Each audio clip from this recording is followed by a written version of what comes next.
The tray skidded on concrete and spun like a coin deciding a life, and the horn split the gray morning as if sound could cut weather. Maya Noor stood at the curb with a paper bag in one hand and a pair of worn cleaning gloves looped through 2 fingers. The rain from the night had gathered into long, bruised puddles that held the sky like a secret. She was counting her breaths, not the time, because time had already scolded her and breath was the only clock she could afford to listen to. The pearl-white SUV came smooth and fast, the way expensive things move when they believe the road belongs to them. It kissed the gutter, knifed the puddle, and the world vaulted from stillness to splash. Mud climbed her face, found her collar, painted her front with a quick, humiliating hand. The tinted window slid down just enough to frame Veronica Hale's amused mouth and large sunglasses. "Try not standing in the gutter next time," she said, a gentle cruelty wrapped in perfume, and the SUV turned the corner as if erasing its own tracks. Maya did not drop the bag. She did not shout an answer that would ricochet off buildings and return to bruise her twice. She breathed in for 3 counts and out for 3 counts, the way she taught herself at 16 when panic liked to arrive first and leave last. Then she walked because you can't mop a lobby you never reach. Across the street, the black sedan was quiet enough to be mistaken for absence. Luca Sterling watched with the habit of a man who learned years ago that information speaks at a volume pride cannot hear. He did not take a picture. He did not need to. "Find out who she is," he said into the phone, and the request left his body like a promise. By the time she reached the staff entrance of the Aurora Crown Hotel, the mud on her clothes had cooled from shock to wait. Mr. Clark looked at the clock on the wall as if it were a witness. "You're late," he said. "Uniform." And quickly. She wanted to explain that some mornings fight back, but she saved the explanation for the person who slept on the pull-out bed in their apartment. Lila, 8, believer in eyelashes on sons. In the locker room, she twisted water from her sleeves, saw the drawing tacked to the inside of the dented door. 2 stick figures holding hands under a big square that was either a house or a sky, labeled in uneven letters "Me plus you alarm team," and the second beat in her chest steadied the first. The backup uniform hung on a wire hanger like a compromise. It was too big. And because it was too big, it always reminded her that she was smaller than the job would like her to be. She slipped into it and became what the hotel preferred, professional enough to hold a standard, invisible enough not to distract from it. Brass remembers fingerprints even when people forget they touched anything. She polished rails until faces returned useful, not honest, and moved the mop bucket like someone who learned the choreography of not being in the way years ago. The lobby smelled of citrus and polished stone. Guests were talking in low voices meant to include only themselves. When a man in a suit nearly knocked her bucket with a rolling case, Maya shifted the bucket before it knew it had almost fallen. She caught the case with a hand that made help look like courtesy, and smiled small enough not to require a reply. On the mezzanine above, behind glass that turned presence to suggestion, Luca watched the shape of her day. He had learned to read posture the way some people read faces, shoulders that never asked to be congratulated, a neck that refused the bow of permanent apology, hands that remembered corners. He told himself he was only confirming a hypothesis, that the way a person does unnoticed work is the way they will do noticed work. But the truth was, he felt the old stress point in his chest loosen, the one that wound tight whenever he thought about what wealth often asked him to pretend not to see. In the locker after her first round, the paper bag was not where paper bags usually go, which is nowhere. Inside, new gloves, a breakfast sandwich wrapped in foil, a note folded twice. For the girl who works with grace when the world is unkind. The heat of the toasted bread traveled into her fingers and past them, into whatever part of a human being keeps score without using numbers. She broke the sandwich in half and made herself eat slowly so hunger would not devour the proof of kindness, faster than her spine could benefit from it. Across town, on a couch that preferred fame to mercy, Veronica Hale smiled at a talk show host who spoke the soft dialect of admiration. "How do you thrive under pressure?" he asked. Meaning, how do you enjoy the weather at the top of your tower? "Winners decide," she said. "Losers discuss." Off camera, she sent a message to her assistant about coffee and temperature and standards. The assistant would take the punishment because she was the second assistant this month, and the door to this job always opened from the outside. At 1:20, the head supervisor read a list of schedule changes. "Maya Noor," he said to the clipboard, not to her face. Effective tomorrow, VIP floor maintenance. Rate adjusted. CHR afterwards. Her mouth formed a question and then closed because a better question hovered under the first. What will it cost? I didn't apply, she said anyway, because truth should have a chance to show its face even when it is rarely asked for a dance. Approved, he said, and called the next name. Whispers germinated with the speed of resentment. Must be nice. Must know someone. Must know someone. A laugh that did not belong to happiness brushed the back of her neck as she polished the brass. On a lounge chair with a newspaper he would not be asked to pay for, Luca stood up and walked over like a person who had practiced being unimportant, just in case it became necessary. Excuse me, he asked, the Sky Garden? I'll walk you, she said, because pointing is a kind of surrender and leading is a kind of respect. In the elevator, he asked if she enjoyed the work, and she said, I enjoy doing it well. The sentence had the clean taste of unadorned truth. He stepped out and for 3 seconds he could not stop himself from counting. Watched her walk away with the posture of someone who had found a way to keep dignity upright even when gravity kept making its case. Tina had worked at the hotel for 6 years and had to reintroduce herself to new managers. As often as she reintroduced towels to rooms, she had grown allergic to other people's stories about merit. In the supply room, she lifted 2 bottles, neutral floor and high-gloss finish, and placed them back down in the wrong order with the calm of someone who believes fairness is a joke told by the fortunate. The lobby welcomed a pair of shoes that had never met a bus, and their owner, his schedule folded into a triangle in his pocket, slipped hard enough to reset conversations. Who cleaned this section? The manager said, a question that thought it was a verdict. Maya, someone answered, delivering the name like a tray. In the office, the manager's voice put on a jacket called Policy. One more incident, he said, and we terminate. Maya's hands were steady, which surprised her like kindness sometimes does. I used neutral, she said. Please check the camera. Guilty people beg for mercy. Innocent people beg for evidence. Security scrubbed through footage and found Tina's switch like a confession that didn't require a mouth. Apology arrived hard and clumsy, but in public. Tina let the suspension notice sit in her hands, as if heat could convince it to release her. On a different floor, Luca told a head of security, thank you for doing your job, because standards decay in the absence of praise as surely as souls do in the absence of love. And then he wrote one sentence on a yellow sheet, the kind of sentence he wrote only when he knew he would be asked to say it again. The first person who tells the truth has an advantage. The second person has an audience. An envelope did not knock. It slid under Veronica's glass door like guilt. Inside the still image, her SUV slicing mud, the spray midair, the curve of a young woman's shoulder catching what AIM forgot to claim, a sticky note. Not everyone forgets. What kind of joke is this? She asked the office, which was designed to admire her. We could issue a statement. Her assistant tried, using we the way a drowning person uses a plank. To a cleaner? Veronica asked, the verb to be saved for nouns that mattered. But the tiny click in her lungs suggested a crack people without practice call conscience. Luca approached the VIP floor without glasses or cap. He watched Maya lift lilies that were taller than the vase and cut 1 inch from every stem, because water likes new doors. You again? She said with a smile that made strangers into obligations. Luca Sterling, he said, and her eyes did the small widening they do in the presence of names with architecture attached. We oversee this place. We? She teased, just enough to be forgiven in any language. He set the folder on the table. Hospitality scholars, it read. Tuition, flexible schedule, mentorship, stipend for dependents.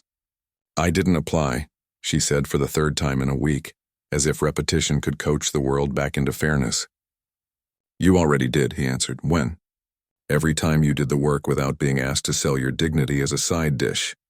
I don't want charity, she said. It isn't, he said. Charity is a parachute. This is a bridge. She asked for a day. He said take 2. He did not try to control the yes. People who try to control yes always end up owning it, and owned yes does not stay. The smear blog had a logo that looked like it had given up halfway through naming itself. The headline spelled a story before it told one. Cleaner seduces billionaire, gold digger playbook. 2 photos made to look like one. A caption that could be rearranged to fit any woman. By lunch, the link had more legs than reasons. In the break room, silence got loud. which is what silence does when it isn't silence anymore but judgment wearing quiet. Maya clocked out because clocks have jobs and she didn't want to confuse them. On the bus, she watched sunlight lift and lower like a hand. At home, she told Lila the scholarship was a maybe, and Lila told her the drawing on the fridge still meant what it meant. At 10 the next morning, Luca stood at a lectern, the foundation, used when it needed to teach, not talk. Maya Noor, he said, is the most honest, disciplined employee I've met. The scholarship recognizes character and consistency. If you think integrity has a price, it's because you keep trying to sell yours. 57 words practiced without practicing. He left before applause made people think the day was about them. In their living room, Maya covered her mouth with a hand that smelled like dish soap, and the little red rose arrived in a jar she recognized from a grocery shelf that called itself international to hide that it meant a few countries only. Let the world whisper, I'll speak your truth. Else she laughed so she wouldn't cry, then cried because the body prefers honesty. Progress is a quieter instrument than scandal, and so it plays better music. Night classes taught her why angles invite or reject, how scent travels different on cold days, how people read safety with their skin. At work, she proposed a minor change to the way the rope line curved in the lobby, so heavy bags wouldn't scrape shoes and tempers. The manager wrote it down and sent it up with phrasing that turned ideas into metrics. Lila twirled in a skirt that did not itch and sang the wrong words to the right song. Under a buzzing sign with a missing letter, Luca and Maya drank tea from paper cups. He told her that his mother refused to touch hotel minibars even when a manager said she could, because you cannot trust permission that has learned how to charge interest. She told him she is afraid of good things that arrive too fast, as if they were accidents she would have to apologize for when the world asked for receipts. Let's say our fears out loud, he said. Fear likes the dark. They did, and fear weakened like caramel on a hot plate. Veronica learned what consequence sounds like when it arrives on quiet shoes.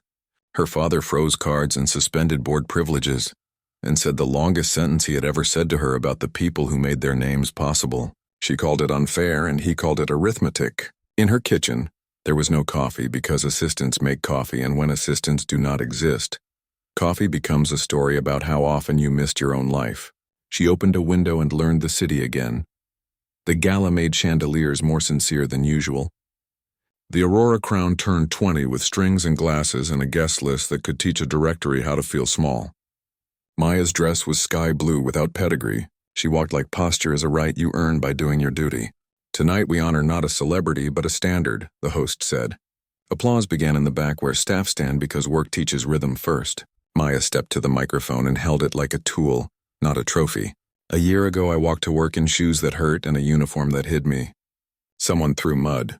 Someone else offered a hand. I didn't earn the mud. I did earn the hand, by showing up when it would have been easier to give up. If anyone has ever called you just a cleaner, just a clerk, just anything, there is no just in doing your best. Kindness is louder than status. Standards are stronger than smears. The applause liked the shape of that sentence. After midnight, they went to the street where the first minute had taught humiliation how to dress itself. The city had flattened the asphalt, painted the curb, remembered its obligations. Maya took off her heels and put her feet on the new road.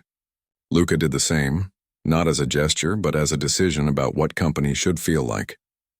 This is where it started, he said. It's where I stopped letting other people decide what I am, she answered.